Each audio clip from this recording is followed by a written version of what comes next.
call it that. I just asked Robin to help me, and she did. But she can verify. It was what? It's been so long, you can't. So can I. That will get started. Welcome everybody to the November 20th, 2023 Finance Committee meeting. Just quick housekeeping.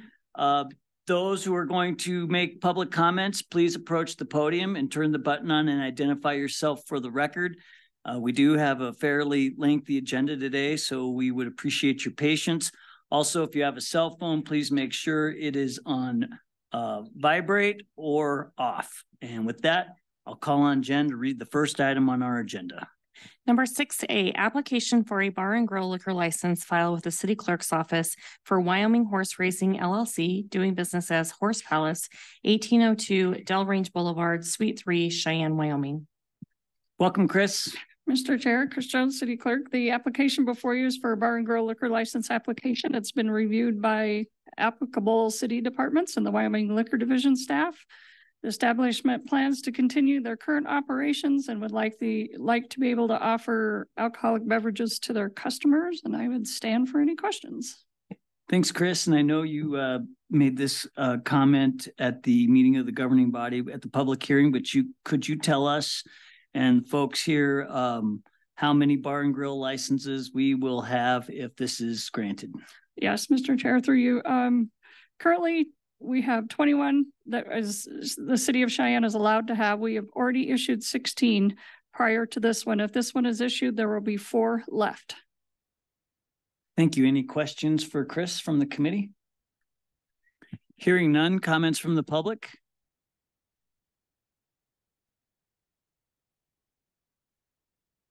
My name is Steve Jimenez, General Manager for Wyoming Horse Racing, 311 West 18th Street, Cheyenne. Just respectfully request the approval for our bar and grill license for our Del Range property. And we'll have limited food and alcohol. We'll obviously serve alcohol. We will follow all rules and regulations that the city and county has. But I'm here to ask if you have any questions. Thank you, Mr. Jimenez. Any questions for Mr. Jimenez at this time? Mr. Escobar? Yes, sir. With all the historical horse racing venues we have in town, most of them do have alcohol served, right? Yeah, actually all our competitors have it, yes. So this basically just is leveling that playing field. Correct. So, okay, thank you. Other comments from the public? Hearing none, do I have a motion from the committee? Mr. Chairman, I would move to approve. It's been moved and seconded. Comments from the committee? Mr. Roybal. Mr. Chair, through you to Chris. Chris Jones, City Clerk. If this goes through next Monday night, he comes in Tuesday morning, you write him the license and they're in business? Mr. Chair, through you to Mr. Roybal. No, we'll have to go out and do an inspection and make sure that everything is appropriate. And then at that time, he would be able to pick up his license. The mayor and I would then sign it. What kind of time frame is that? I guess it depends on them when they're ready for us to come out. Yeah, I mean, we would have to build a bar and get all the equipment for the for the grill side of it. So that could take a couple months to get ready. Okay, thank you. Dr. Aldrich? To point through you, I was just curious, will this license then be up for reconsideration or for renewal in April when we do all of the others? Mr. Chair, through you to Dr. Aldrich, that is correct. Anything that's throughout the year, if it's given, they're all renewable come April 1. Thank you. Other questions for the committee? Hearing none, all those in favor of this application, please signify by saying aye. Aye. Aye. Aye. No one's opposed. Next item, please.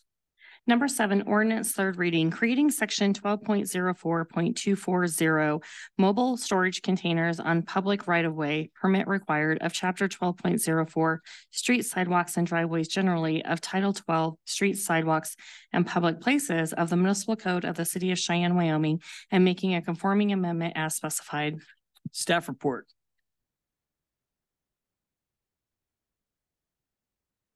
Go ahead, Stephanie. Stephanie Boster, Cheyenne City Attorney, through you, Mr. Chair. What you have before you is proposed change in ordinance. It has been postponed and there have been no changes since the postponement, and I'm available for questions. Okay, I have a quick question before Dr. Aldridge has. Do we know if Mr. Cobb has been able to communicate with the folks?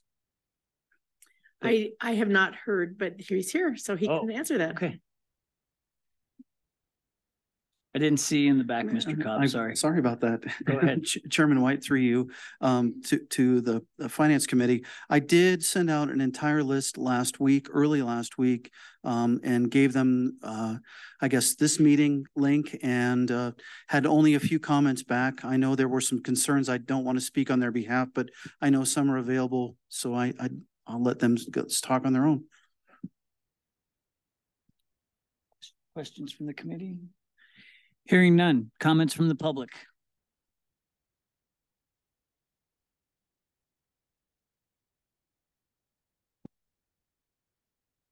Hello. How are you? Thanks everybody for the time. I'm James from Lindby's Houses, also a realtor at Coldwell Banker. It sounds to me that the dumpsters were added to this ordinance after the fact. I just wanted to speak a little bit on that as a potential user, and then talk a little bit about our experiences, and maybe we can talk about how best this kind of unfolds. It's our understanding that for an average project, this would add 3 permit touches for a user in an average project length time for something like we would do for renovating a home. One thing that I would ask, and this is really just a hypothetical question, is does the city have the capacity to deal with this additional request in terms of time for staff? Another process to consider is for the homeowners. I shared during the council and coffee this weekend with Dr. Aldrich and Mr. Escabel an experience that I had with my family member. Had an aging family member in place who had a dumpster in front of their home for 2 months as they were renovating a bathroom to accommodate them as their mobility is reduced. This is something that I think has the unintended consequences of hitting the average person as we see more aging in place as people are staying in their homes. And that's something to consider. It's our estimate that could add $900 to the process of what could be a fairly small project like a bathroom renovation. So I just wanted to bring that to light. And then again, I'm going to beat this drum like I always do. We talk at the city level about the need for affordable housing and making decisions that are congruent with providing affordable housing and making renovation so that it's affordable along the way. This is just something else that I think we need to be considering. Some of the good discussion that came out of the council and coffee was the idea of maybe having the ability to track this, but having this tied to what's currently a demo or demolition permit. I think that's a great way for the city to track it. And as folks are driving around seeing those dumpsters, look at the permit history and see if something has been pulled. If we're already asking people to pull the demo permits anyways, they shouldn't have a dumpster without a demo permit, right? So in many ways, it's useful from the city's standpoint of managing these projects that may be off the radar. And from the standpoint of maybe making it more affordable for the average person, maybe there could be a point in time at which that small demolition permit, which is roughly $100, could account for both. And maybe those dumpsters specifically could be on site for maybe 90 days or 120 days without additional fees. That's all I've got. Thank you, James. Other comments from the public? Mr. Chairman, I have a gentleman named Rick online. You should be able to unmute yourself, Rick.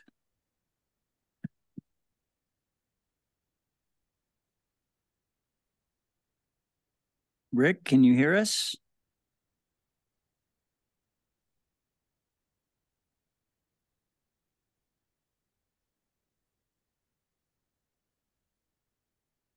Okay, so we have.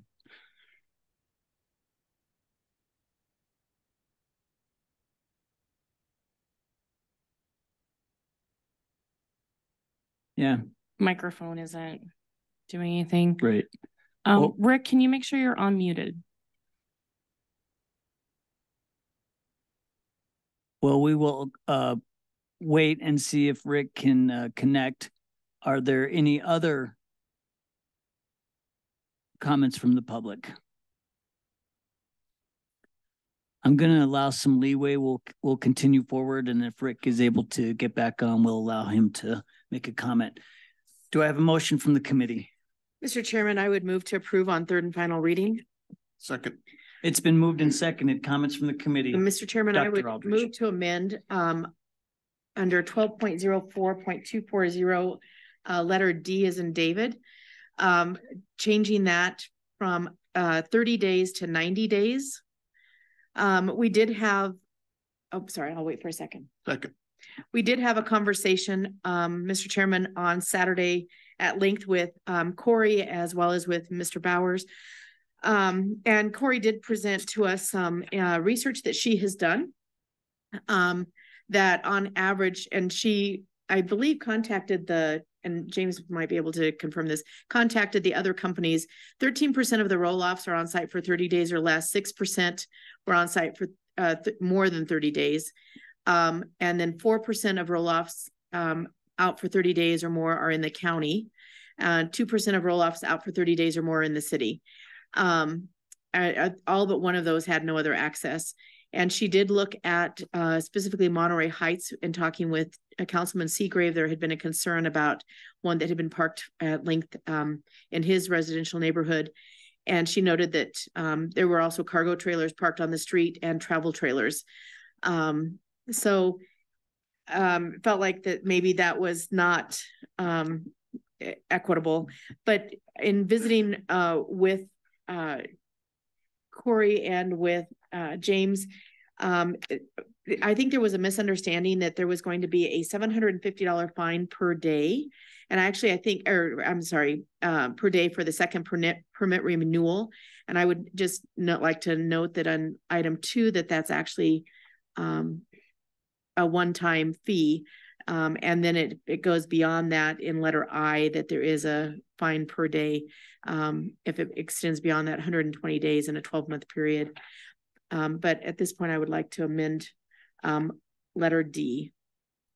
Okay, we have an amendment that's been moved and seconded to change the language in section D, which is on page 1, from 30 to 90 days. Are there comments from the public on that amendment? Chairman White, Rick is on the phone through Wendy. I don't know how.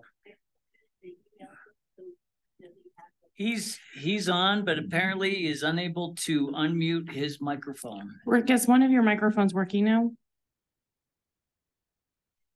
I mean, they're Right. Yep. Well, I'll allow him to. I don't know. Can we do that?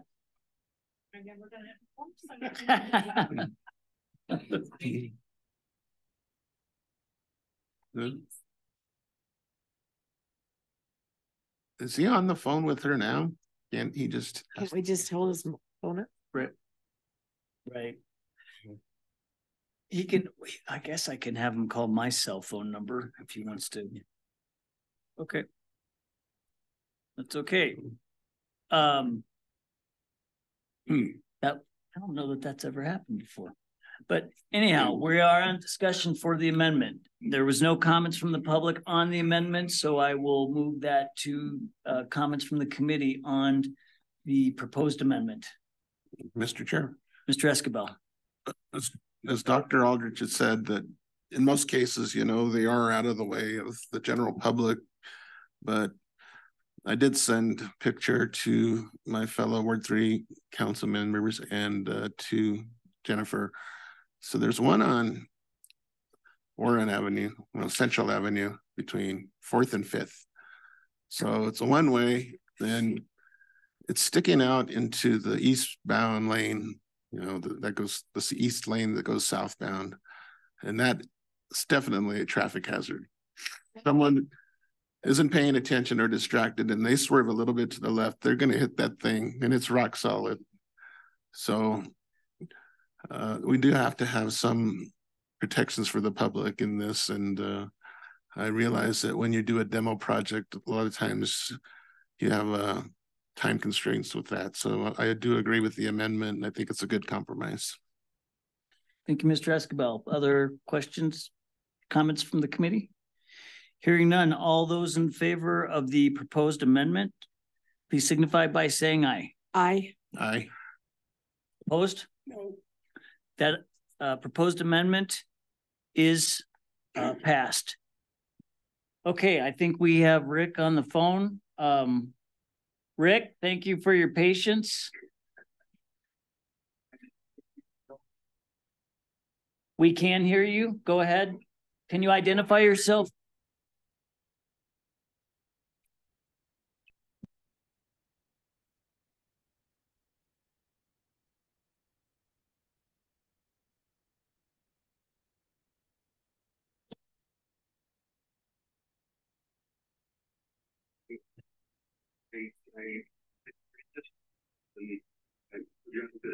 To me so late, and I understand the purpose of the ordinance as it pertains to storage containers and we'll say pods. The dealing with the roll-off containers is going to cause a pretty good burden to the customer and or the service. You know, nobody intentionally wants to have a dumpster long term in their yard or on their street because they become good dumpster. Okay.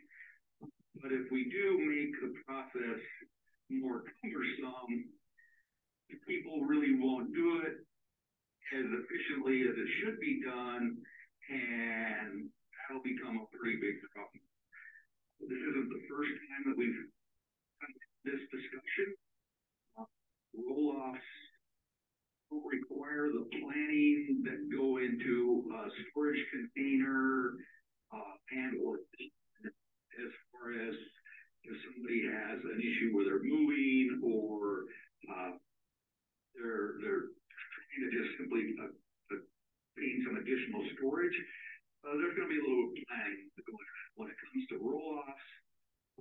An individual might wake up on a nice sunny morning with a lot of energy and make a phone call and decide, hey, if I can get a roll-off container today, can I make that happen and load it up and you guys come and get it in the next day or so. And that happens pretty darn frequently. With the number of roll-off companies and containers that are available to the community, that could be a pretty big nightmare for keeping track of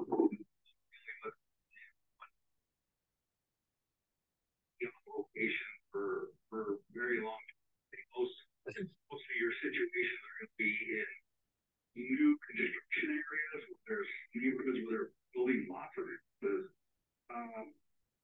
So I think that I would like to see this ordinance be amended to where the roll-ups would be exempted up to a 30-day period, where we wouldn't have to report or ask anything, and anything that stayed outside or was going to remain over the 30 days would then require a notification from the permit. Because they're, like I said, they don't burden, you know, we don't have to worry about in the ordinance about stacking containers and in storage on top, and that's something that really doesn't really happen in roll-off dumpster business. Great, thank you, Rick. Thanks for your comments. Mr. Chair? Mr. Escabel. For Mr. Rick, do you have a minimum amount of time that you rent them for? Is it by the day, week, month? What is it? The amount of time that you rent them for?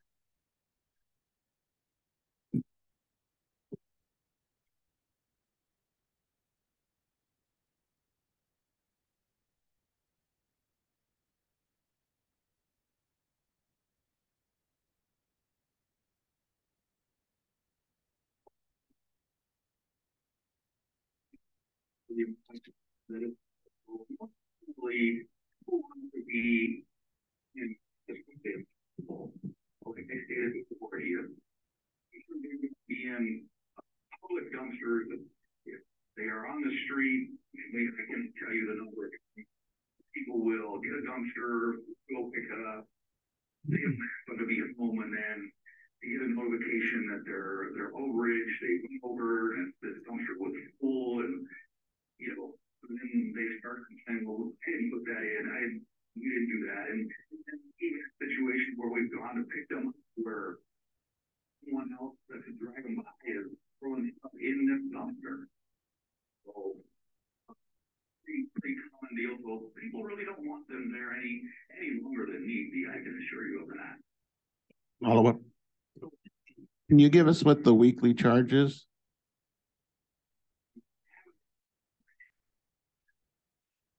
Can you give us what the monthly, or what the weekly charge is?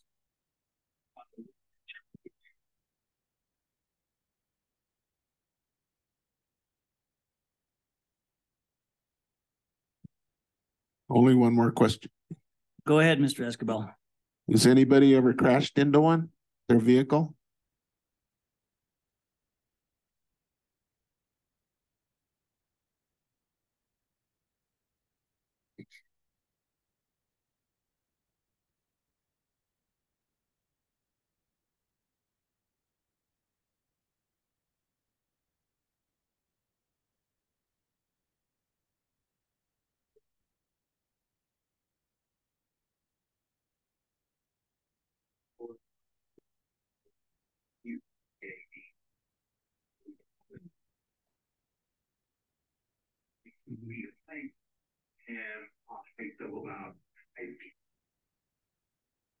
Okay, Jen, are you able to show the picture that I sent to you somehow on the owl, or just so everybody has a reference, a visual reference?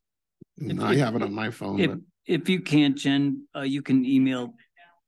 Yeah, just email it out to members of council later. I'd like to get going on this.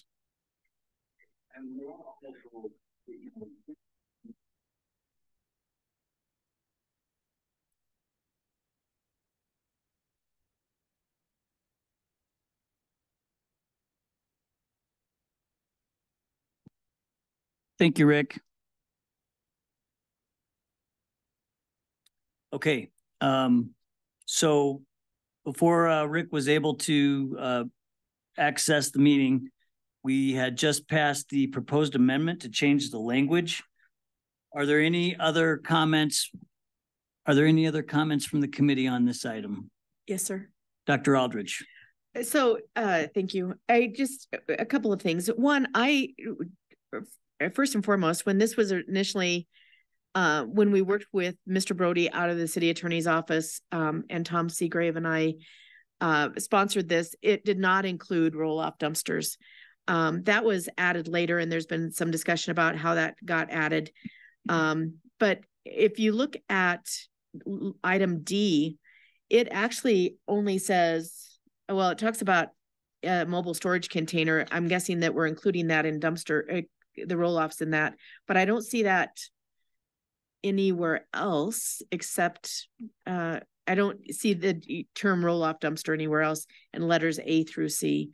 So it's on the backside and the end of section 1. Yeah. So I'm wondering, and I understand their argument about, I think that a lot of times when demo is being done in a neighborhood and people are cleaning up a house or preparing it for resale or remodeling, the neighbors are probably a little bit more understanding than if it's just being, if there are people that are just wanting to store things long-term in these connexes or these storage pods. And the individuals who visited with us on Saturday did talk about that it really, for efficiency's sake, is best to put it as close to the residence entrance and exit as possible, but that's not always possible just because of the lay of the lot or the land. So I don't know. I'm at this point, I have to say I'm conflicted because I really think that we've gone way beyond the storage pod containers and moved into this roll-off area that was never my intention, but thank you. Thank you, Dr. Aldrich. Tom, did you have something to add? I do, sir. Sorry. Chairman White, I just wanted to make sure for clarification on my part, if you're going to amend the 90 days in paragraph D, aren't you going to have to amend 1 and 2 as well? Because the extensions then would go beyond what we've looked at. There's a 60 and then another 30. And the intended was a total of 120. So if you add the 90 and the 60, we've already surpassed the 120. I'm just for clarification wise, sir. I think you're probably correct on that. And I see Ms. Boster nodding in the affirmative. So we will, we've already passed the amendment to change the time frame on section D. So I would assume that we would have to go and amend the other 2 sections as well. Nope. Rick, excuse me, the time for public comment is closed. And so if you would like to contact us individually between now and the time of the next meeting, which will be next Monday night, I would recommend that. And you can also come and speak at or speak via Zoom at the next meeting, which will be a week from today.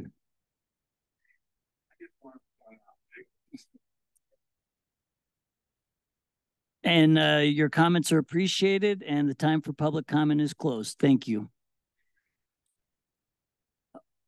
Okay. We are back on comments from members of the committee. And do Dr. Aldrich? Any further proposed amendments? I would, or we could work on that in the interim time frame before next Monday night. I would move to strike all reference to roll-off containers. Okay. And can I make 2 here at the same time, or you want me to do them separate? We can try. Okay. I hope my mind works okay with that. So go ahead. I would like to remove all reference to roll-off containers and revert back under letter D to the 30 days. Okay. So there's another amendment that's been proposed to remove all reference to roll-offs and then revert the time frame back to 30 days. Is there a second? Hearing none, that proposed amendment fails. Okay. Are there any other comments from the committee? Mr. Chair. Mr. Escobar. Sorry you couldn't get the picture. So my issue with the roll-offs was a safety issue. It's not so much about the timing or the costs. So that's why I think it needs to stay. Thank you. Okay. I would move to amend section D1 and 2 to reflect the change of 90 days since we couldn't get a second on the last amendment. Second. It's been moved and seconded to change sections 1 and 2 on page 2 to 90 days. To reflect the change of to 90 days, right, in letter D. Yeah. Right. Okay. It's been moved and seconded. Any comments from the public on that proposed amendment? Hearing none. Comments from the committee? Hearing none. All those in favor of that proposed amendment, please signify by saying aye. Aye. Opposed? All right. That proposed amendment passes. We're back on the main motion. Any further comments on the item as amended? Hearing none. All those in favor of this ordinance as amended, please signify by saying aye. Aye. Aye. As no one's opposed, that item moves forward as amended. Next item, please. Number 20, resolution authorizing the mayor to execute a settlement agreement with WGE LLC to resolve the April 6, 2023 notice of governmental claim regarding an alleged taking of real property in Saddle Ridge adjacent to Christensen Road. Staff report. Stephanie Boster, Cheyenne City Attorney. Mr. Chairman, through you to the committee. You have before you a resolution which allows the mayor to sign the settlement agreement between the city and the Edwards Property Group regarding Saddle Ridge 18th filing. You may recall that the Edwards had filed a notice of governmental claim against the city, alleging a taking related to the work that occurred on Christensen Road. We've been able to settle this claim in the amount of $250,000. There will be no exchange of monies between the city and the Edwards Group. Essentially, they take a tax write-off. There's a form they fill out with the IRS. I had requested that this resolution be postponed because I hadn't had a chance to negotiate the actual settlement agreement with the Edwards Group attorneys. We've done that, and I believe you've been provided a copy with the draft settlement agreement dated November 17th, and I'm available for questions. Thanks, Stephanie. Mr. Roybal. Stephanie, do we get to keep the dirt? You do get to keep the dirt. It's nice. Other questions? Thanks, Stephanie. Stand by for any further questions. Comments from the public? Hearing none, do I have a motion from the committee? Mr. Chairman, I would move to approve as to the form presented from November 17th. Second. It's been moved and seconded. Comments from the committee? Hearing none, all those in favor of this resolution, please signify by saying aye. Aye. No one's opposed. That item moves forward. Next item, please. Number 21, resolution to provide salary adjustments to 16 non-uniformed employees identified through a wage matrix tool created to address pay disparity. Mr. Mayor, welcome. Good morning or good afternoon. I don't know what it is right now, Mr. Chairman and members of the committee. I think I've spoken to each of you about this program over the last couple of months as we were working through it, but it kind of started during our budget process last year. We had departments coming asking for raises for employees, hardworking, good employees who they wanted to take care of. But what we determined was there was really no methodology to how to determine what those raises should be. And in talking with Director Sanchez, he and the folks from the Community Recreations Department went back and they worked on trying to come up with some methodology that would help us get there. And the idea is that when somebody starts working for the city, they might start towards the entry level of their salary range. But as they work through the city over years, they should be progressing through that salary range so that when they retire, they should be closer to the higher end of that salary range. And so that's exactly what this does, is it just kind of helps make sure that annually we're moving those folks through their salary range so that when they get to their end, when they retire, we'll be where they're supposed to be. The good part about this is that we'll do it annually. And so when Robin and I do the budget, we'll include it in the budget each year. It's not a lot, but we'll make sure it's there. If we're in one of those tough situations where financially we can't afford it, we can suspend it for a year or two until we can afford it. And so really, I think we have two strategies when it comes to salaries. We're going to have this one, which helps get our employees through the salary range as they're in their job. And that'll take care of the pay band problem. And then we'll talk about COLAs, and we'll use the COLAs to try to keep up with inflation. And so even if we can't do a COLA one year, at least we'll be hopefully moving them along their pay bands. And so I think Director Sanchez has a presentation for you to kind of show exactly how it works, but I'm excited about what they've come up with and would encourage your support. Thank you. If you have any questions, I'm happy to answer those. Thanks, Mr. Mayor. Any questions for the mayor? Dr. Aldrich? Yes, sir. Through you, in looking at this, it looks like this initial cost, according to the bottom of the resolution, will be $268,300. Yes, ma'am. And we'll take that out of reserves to initiate the project, this program. Actually, it's half because we're halfway through the year, right? And then it says plus applicable benefit costs. So I was wondering about that cost. Right. So the benefits, we didn't calculate, we're calculating right now, but I'll let you guys know for sure what it's going to be. And it's for 7 months. So it starts December 1st to June 30th. Thank you. I'm sorry, Robin Lockman. I'm happy. Thanks for the tip. None of us know who you are. Just joking.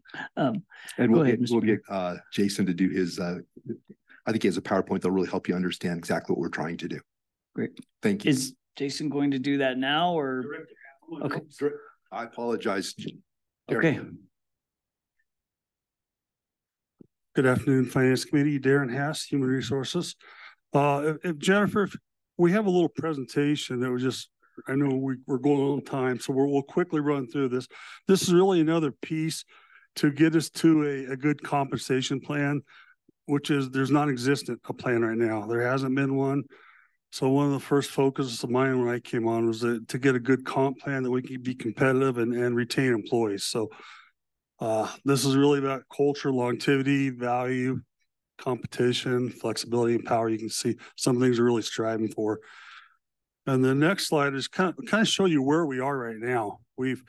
This looked much different just a year or 2 years ago. You can see the big slice of pie, that 5 years or less, is just huge right now, where it's never been like that. But that's the world we're in. That's the economy we're in. We're hiring a lot of Gen X and millennials, so that's what it's going to look like. And again, that big pie was 55% of those our employees have been here 5 years or less. What we'd like to look like is Chief Copper, the fires group, where they have a good mix of. Yeah, we might want to modify that language there at the bottom. Just Chief Copper offered me $10 to mention his name. So, well, but considering Chief Copper's mustache, you should ask for more. But go ahead. But this is what a good pie looks like. You have a good percentage of institutional knowledge. You got some new hires coming in, some fresh ideas, and you got succession planning. So you kind of move through the pie in a good slice. Cost of living, or cost of an employee. Anytime you lose one, a minimum of $5,000 a year. Easily you can do a time and a half. And right now we're at about 355,000 using that minimum of employees have left. The retirement, we have 56 employees right now that could retire. And then if you use the rule 85, that's another 16. So we're kind of getting a little healthier population on the older side. The baby boomers are retiring, and hence the influx of our Gen X and millennials coming in. And kind of what we're really trying to do over the last few years, we've increased the wages for seasonal part-time to be much more competitive. We've conducted a couple market studies now and evaluation for our full-time staff. And then now we're at the point where we've evaluated those full-time positions. We have the right pay range. Now we got to place them properly with their work experience in those pay ranges.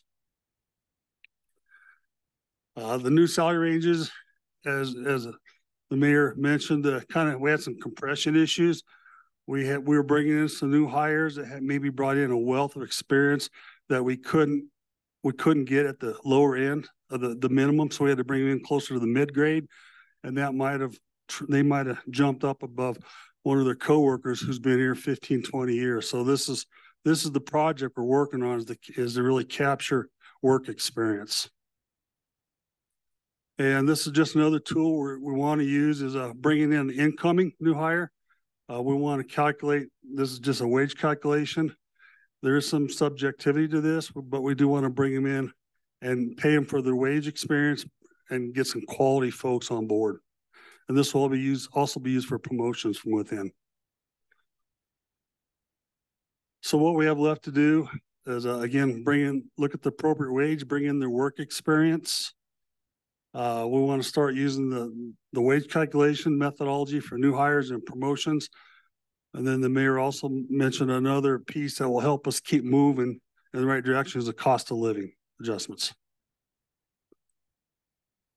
So this tool provides a structured approach. We'll make sure the placement is correct.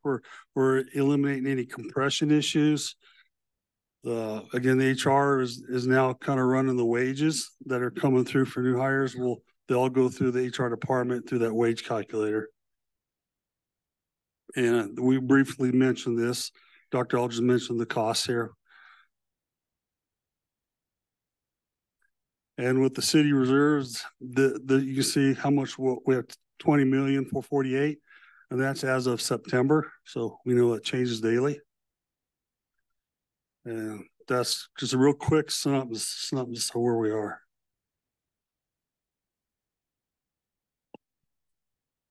Questions for Mr. Haas? Yes, sir. Dr. Aldridge. Chairman White, through you.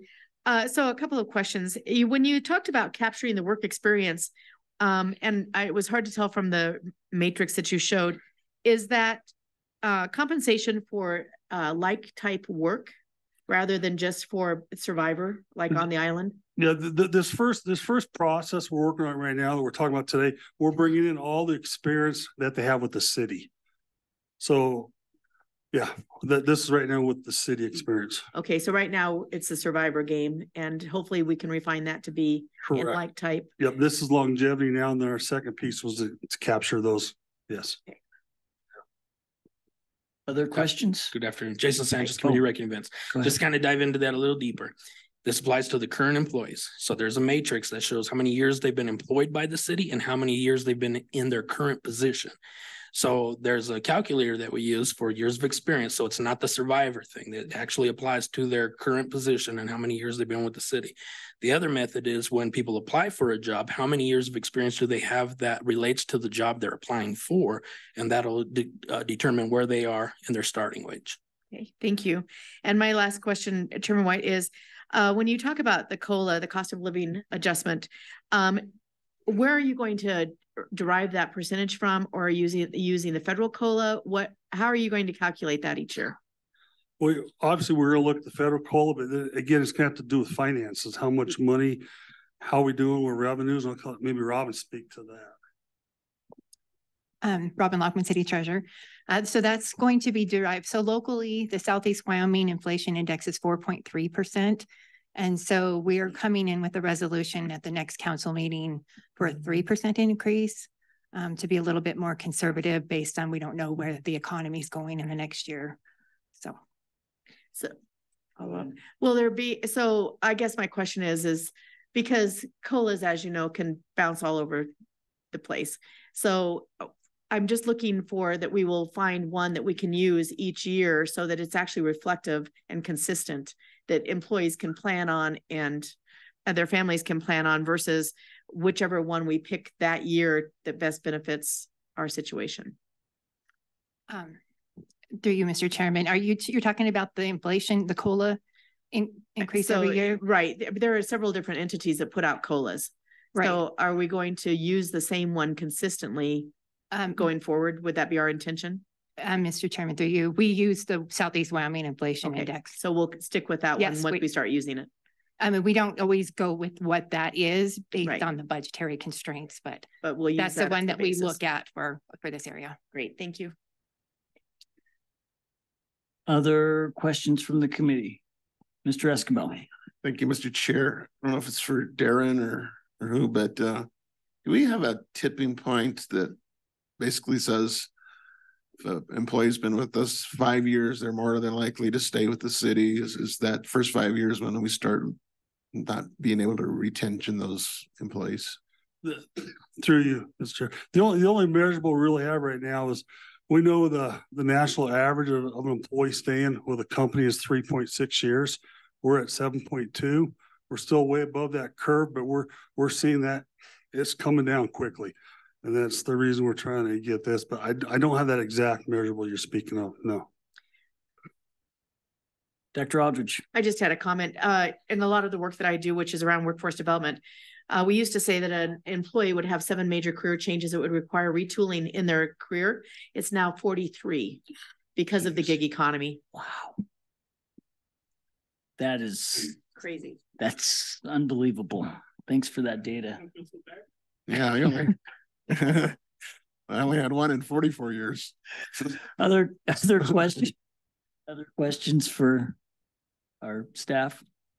Great. Thank you for all the information. That's very, very helpful. Comments from the public? Seth? Hi, my name is Seth Lloyd. I'm an employee of the city of Cheyenne. Having recently changed positions, I doubt this will affect me personally very much, but I'm just supportive of this motion generally. Just wanted to speak out in support of it. Thank you. Thank you, Seth. Other comments from the public? Hearing none, do I have a motion from the committee? I would move to adopt. Second. It's been moved and seconded. Comments from the committee? Yes, sir. Dr. Aldrich. I just want to say I really appreciate the work that Jason and Darren and the mayor put into this. I think it's probably long overdue, and being able to have employees that can know that we appreciate the work that they do, and that they're going to be compensated for that work is really important. So I really appreciate the efforts that have gone forward in this, and hopefully our employees will know that this is our vote of confidence in their abilities and the experience that they have. Mr. Chair. Mr. Escobar. Just to echo that, but as well, sometimes the dog bites his own tail. But when we end up doing economic development and we bring in these companies that have high paying jobs, the potential for those employees that we're trying to get are going out into the private workforce and finding better pay and better benefits. So by doing this, we're staying competitive with that. Thank you. Yes, I agree with both counts. And just to echo both of you, when I first started on council, as Mr. Roybal can attest, there were some pay studies that weren't exactly made public. And it took numerous requests on the part of all of us at that time to try to get those made public, because we were afraid of what we might find out. So I just need to congratulate the staff, this particular administration, and my colleagues on the council for making employee pay a priority, and for always being able to move forward with it if we could possibly do it. So I think congratulations all around are in order. With that, if there are no further comments, all those in favor of the resolution, please signify by saying aye. Aye. Aye. No one's opposed. That item moves forward. Next item, please. Number 22, resolution acknowledging the adoption of the Wyoming Retirement System Deferred Compensation Plan for full-time employees, adopting the Deferred Compensation Plan for part-time employees, and further specifying the part-time employee plan enrollment method. Staff report. Julia Lebec, Human Resource Office Manager.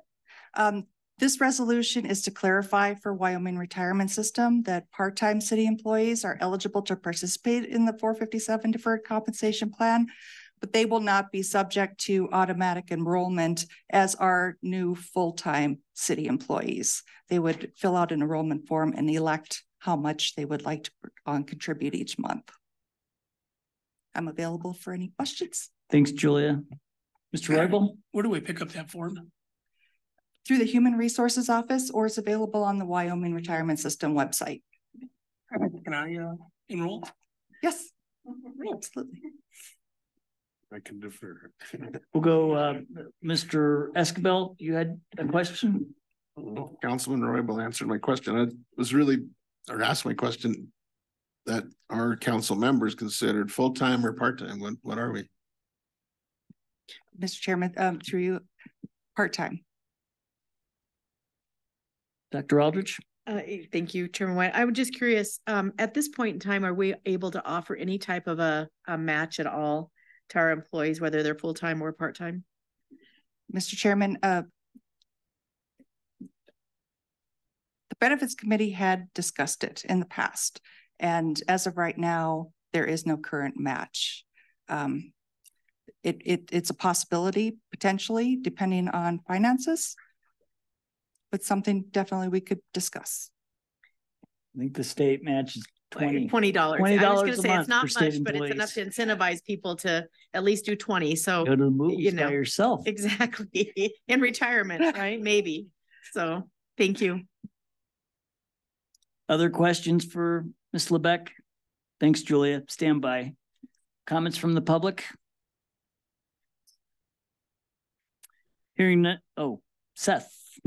Seth Lloyd, once again, employee of the city, not a part-time employee, so this doesn't affect me as much, but I appreciate the effort once again from our human resources staff, and I support this. Thank you. Great. Thank you, Seth. Any other comments from the public? Hearing none, all those in favor of this, oh, sorry, motion from the committee, please. I would move to adopt. Second. It's been moved and seconded. Comments from the committee? Hearing none, all those in favor of this resolution, please signify by saying aye. Aye. Aye. No one's opposed. Next item. Number 23, resolution authorizing the city treasurer to discharge uncollectible debts pursuant to Wyoming State Statute 16-4-502. Robin, you've been very busy. Good afternoon, Robin Lockman, City Treasurer. Before you today is the City Treasurer's annual resolution for the governing body's consideration to write off uncollectible accounts of the city. This is required under Resolution 4970. The amount of the city's portion of the write-off is $14,576.90. In addition, this resolution includes $47,639.76 for the Board of Public Utilities sanitation billings. The debts that we have deemed uncollectible are either outstanding for more than 4 years, the debt has been discharged in a bankruptcy proceeding, or the debtor has passed away. I provided the governing body with a very detailed memorandum and a listing of indebtedness, which is a compilation of accounts that are more than 90 days past due back on October 1st. Please note that the approval of this resolution does not preclude the city from continuing to collect on the accounts listed. The collection agency will keep working on the accounts that have been written off until the statute of limitations ends, which is 8 years for verbal contracts and 10 years for written contracts. Thank you for your consideration, and I am available for questions. Thanks, Robin. And yes, that was a very detailed memorandum. Questions or comments for Robin? Yes, sir. Dr. Aldrich. Thank you, Chairman White. Well, I'm sure it's no surprise to you that I have questions about this. No, not at all. And so I know that this is something that you guys are continually working on, but I'm just curious, as I'm looking at the City of Cheyenne accounts, and we have multiple ones for childcare, one in fact up to the amount of $1,564.99. And then we have some for adult hockey. I'm just wondering, are we still, my understanding is, and one that I find really disheartening here is the ice and events and our birthday party for $70. Have we gone to a pay before you play, and are we checking these before we're allowing people to sign up for additional activities and use our event centers and recreational facilities? It's a good question. Jason? Jason Sanchez, Community Rec and Events. The answer is yes. We are at a pay before you play. Some of these are outdated balances that we're releasing now, but since then we have learned and we are doing a pay up front in a lot of our programs. And we're checking this past due account list to see if they have anything outstanding before we allow them to sign up for something new. Mr. Chair, through you, that is correct. Marty puts out a weekly list of folks that are on a cash only account. Thank you. I have another question, Chairman White. So another question I have is there are several on here for tree removal. And I was under the impression that we actually have some funding set aside for tree removal. Mm-hmm. Was it because we don't have a system set up for how they can apply for tree removal assistance, or is it because these were done prior to us having funding set up for tree removal? So, Mr. Chairman, through you, that program is new through the ARPA grant. These are accounts that are 4 years old or greater. So, yes, there's. Oh no, go ahead. You're better at this. No. That was basically it. The new program is Renee Smith, Grants Manager. So we did set up a new program for the ARPA. It's not a full-on, they apply and get 100% of their tree removal paid for. It's more of a 50-50. We're trying to target low-income areas. He's done a lot of work to put this together. So that's the difference. It's about, I think, we put aside $20,000. Dr. Aldrich? One last question. And I know Board of Public Utilities, I thank you for including me in the meeting that Brad and you had with our collection agency. And I'm guessing that some of these that are businesses that owe for Board of Public Utilities sanitation, it's still beyond me how you can run up a bill of $10,287.69. And I'm hoping that we can get a handle on it, but thank you for all of your efforts. I know bill collection is never easy, and in my next life, I'm going to be a bill collector because I think it's so darn important. You would be an awesome bill collector. I was just going to say, got my vote, Dr. Aldrich. Well, I just think about it, $62,000. That goes a long way towards employee salaries or towards other expenses. No question. Community, and it just is irritating that people don't pay parking fines and water bills and pay for what they use. Mr. Escobar. I'll ditto that again, but I think we got Fortune 500 companies on this list. How does that happen? That is a great question. And if somebody can answer that, please let us know. I wish I could. Any further questions for Robin? Okay, hearing none. Comments from the public? Hearing none, do I have a motion from the committee? I would move to approve reluctantly. Yeah, second. It's been moved and seconded reluctantly. Any comments from the committee? And the chair joins in that reluctance, by the way. All those in favor of this resolution, please signify by saying aye. Aye. Aye. Item's approved. No one's opposed. Next item. Number 24, resolution authorizing the mayor to execute all necessary documents related to the transfer, purchase, and sale of a specified portion of the property located at 503 West College Drive. Staff report. Good afternoon, Chair, Committee. John Copper, Fire Chief, Cheyenne Fire Rescue. I'm happy to be here along with my mustache. So I was going to ask if you were going to introduce us. No names, but I am taking, input. Thanks, Chief. Go ahead. Yeah, absolutely. The resolution before you is to allow the mayor to execute all necessary documentation for the purchase of real property at 503 West College Drive. This property is the key for the future of Cheyenne Fire Rescue's response model and the continued growth of the city to the south. It will be the future location of Two Company, which is currently located on Fox Farm Road. That current location is too central to downtown's response area, thus creating an over-concentration of resources and an effective response matrix. As you're aware, developments such as Sweetgrass, Microsoft South, Project Cosmo, and Swan Ranch are greatly expanding our response footprint and the city limits. This proposed location puts us at a greater ability to effectively respond in multiple locations and stay ahead of the continued growth in the area and what it will bring basically into the future. In July, the city received an appraisal valuing that particular property at 503 West College Drive at $635,000.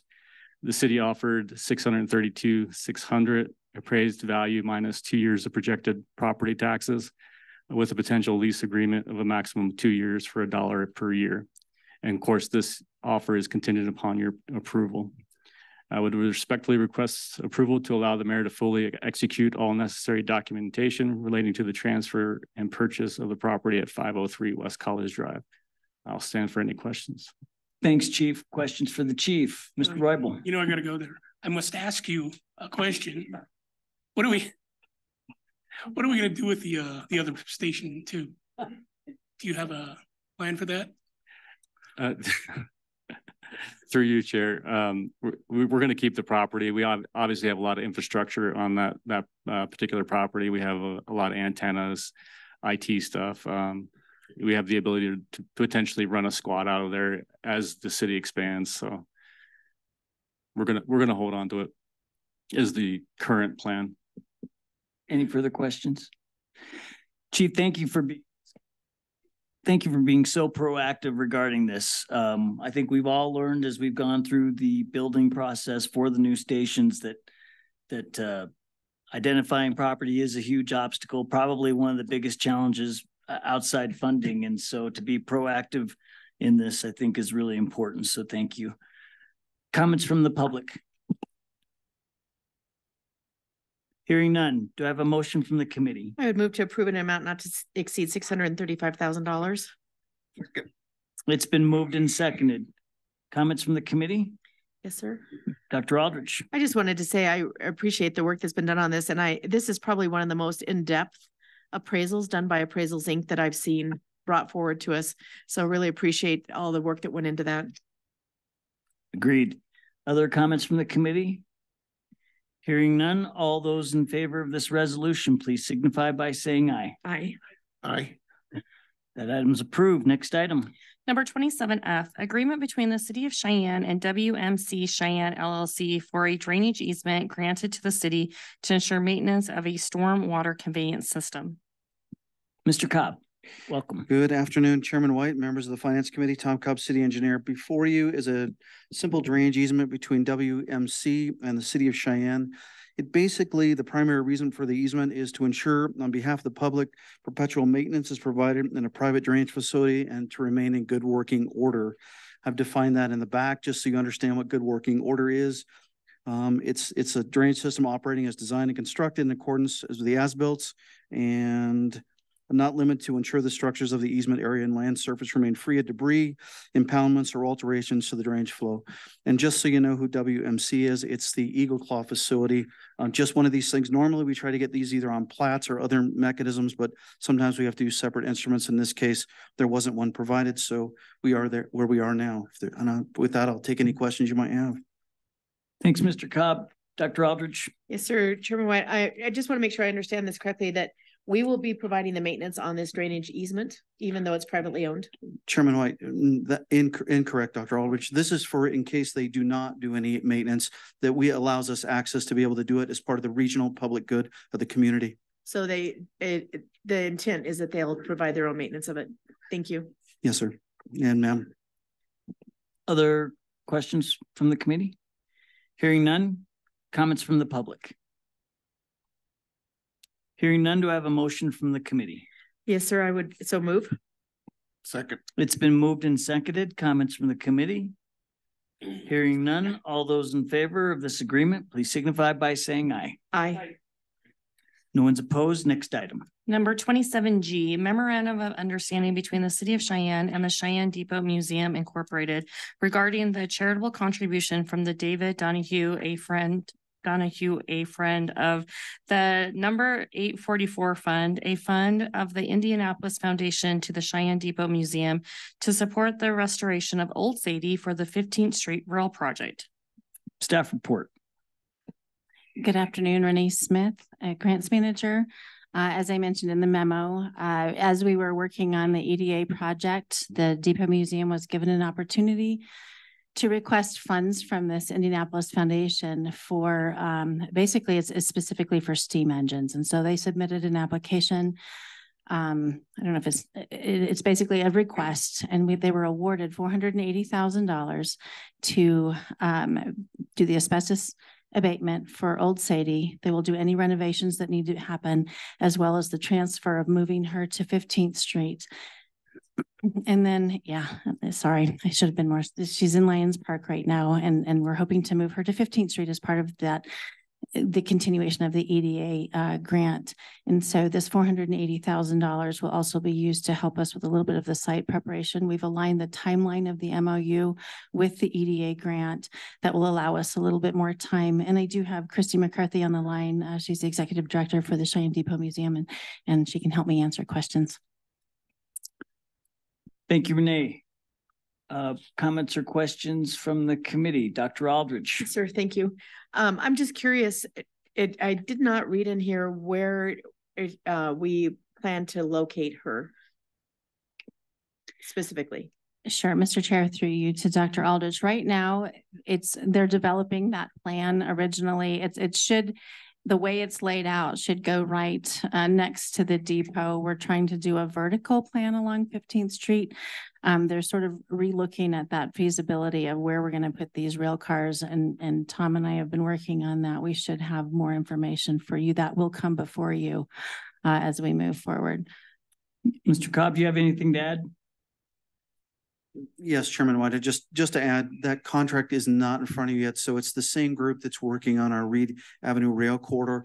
But as Renee indicated, they're doing a conceptual master plan that's more linear along the street. And we do anticipate, just based on discussions with them, that this will just be, the engine will set just west of the depot. It won't be in front of the building. It'll be more towards where right before the parking lot, sort of just in the area that's inset now for actually ADA accessible parking. That'll actually come out and we'll actually set it in right by the street or adjacent to the street right there. I hope that makes sense. So your follow-up question. Go ahead. My question then through you, Chairman White, is how many parking spaces are we anticipating losing?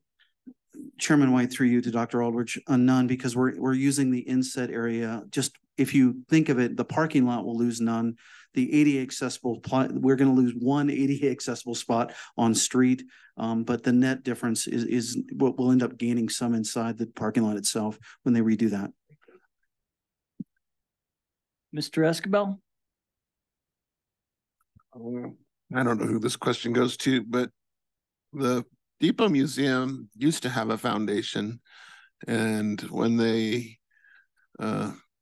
went defunct, that there was still some money left there. Did that go into the Old West Museum Foundation? Do we know where there was some extra money available?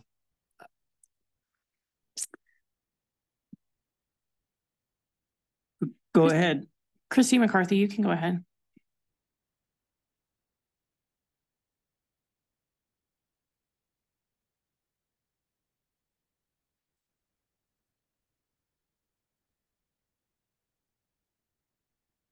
Christy McCarthy, you can unmute yourself.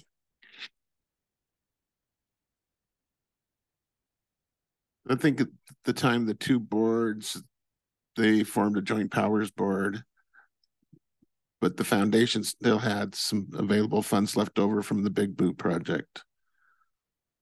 And just trying to track down if those funds stayed in the Depot Museum account or did they go to the Old West Museum account?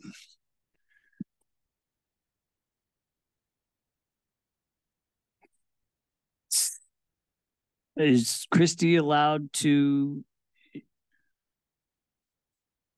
Well, I'm assuming that's. Okay, the other Christy, that's not with McCarthy on the back, you can unmute yourself.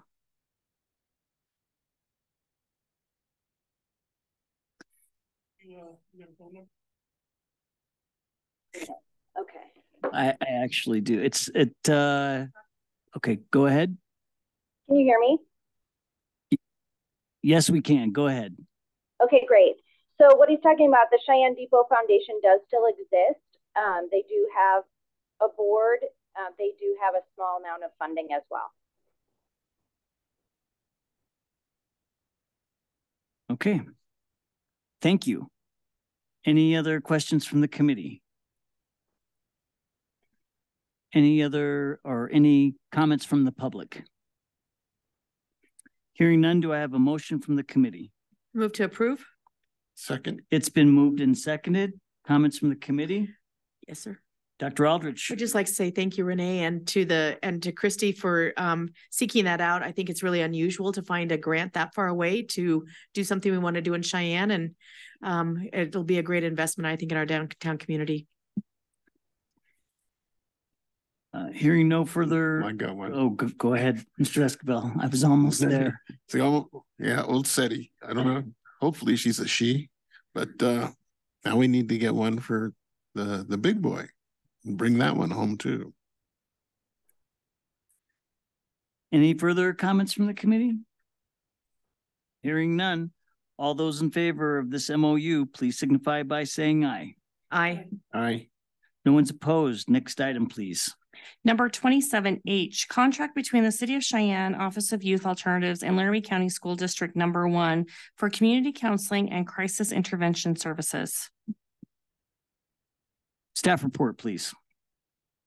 Good afternoon, Mr. Chairman and committee members. Jay Sullivan, the Director of Youth Alternatives.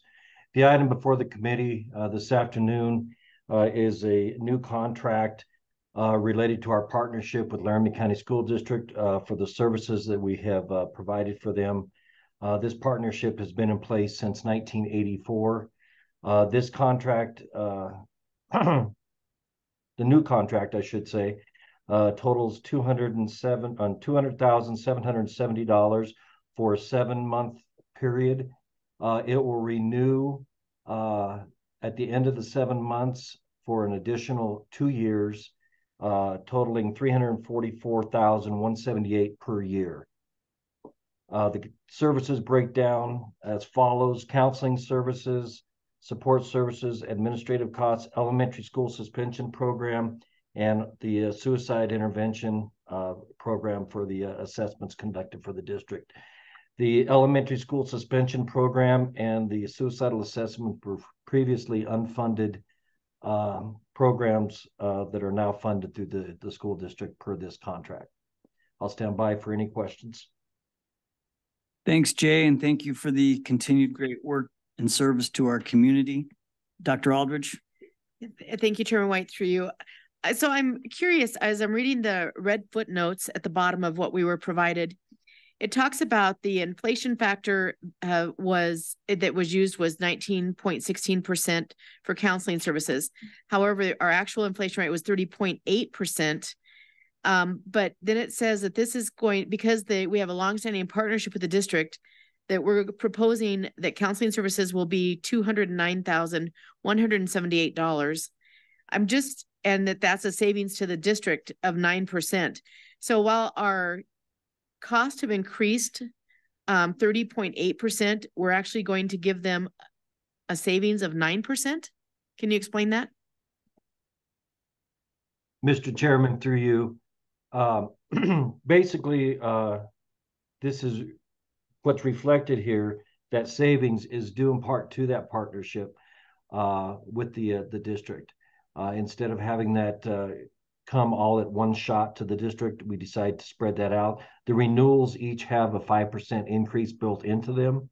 And so we'll be able to pick that up in June, July, at the end of this fiscal year, and then the following year as well. So out of good faith to the school district, we didn't want to put that all into one lump sum. Thank you. Other comments from or questions from the committee? Hearing none, comments from the public?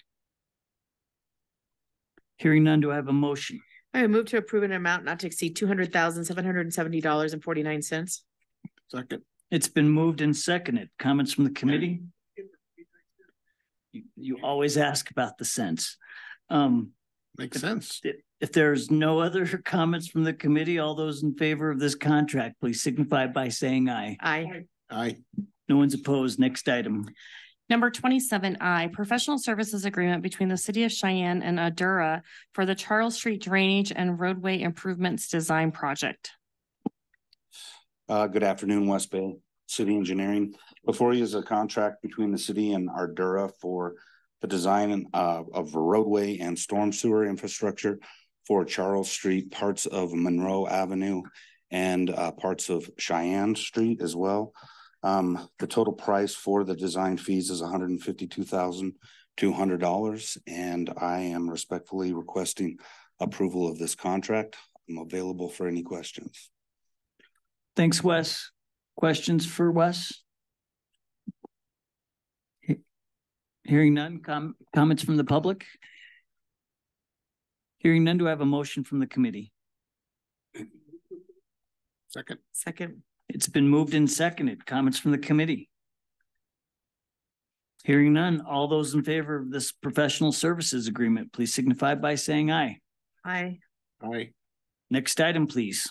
Number 27J, grant award agreement between the City of Cheyenne, Cheyenne Fire Rescue Department, and the Wyoming Office of Homeland Security, FEMA, Grant Programs Directorate, SHSP grant for fiscal year 2023 in the amount of $109,000 to support ongoing training and equipment purchases for the Cheyenne Fire Rescue Regional Emergency Response Team number 7.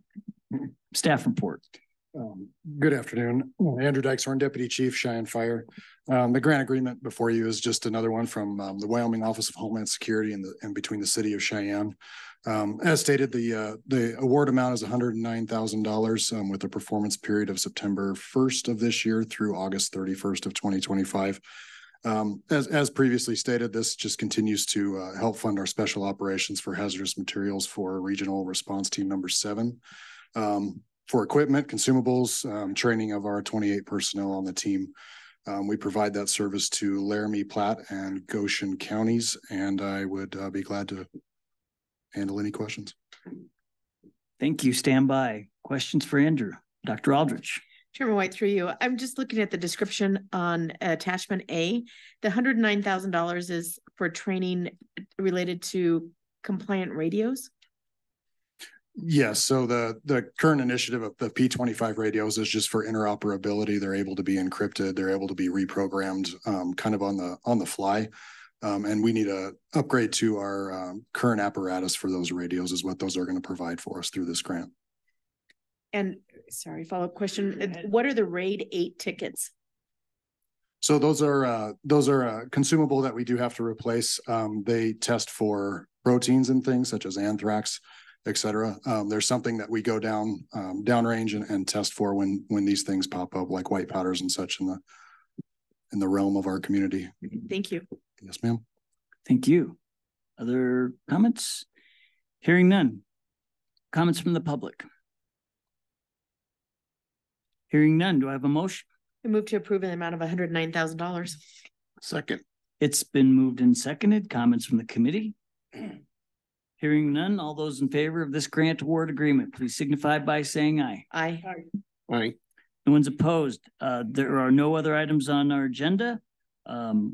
Before we adjourn, just on behalf of the Finance Committee, I'd like to wish our directors and city staff a very happy Thanksgiving. We are all very thankful for all of you and all of the service you provide us, all the times that we ask you questions. You're always very responsive. So please pass along our best wishes for safe travels and hopefully a good few days off. So happy Thanksgiving, everybody. This meeting is adjourned.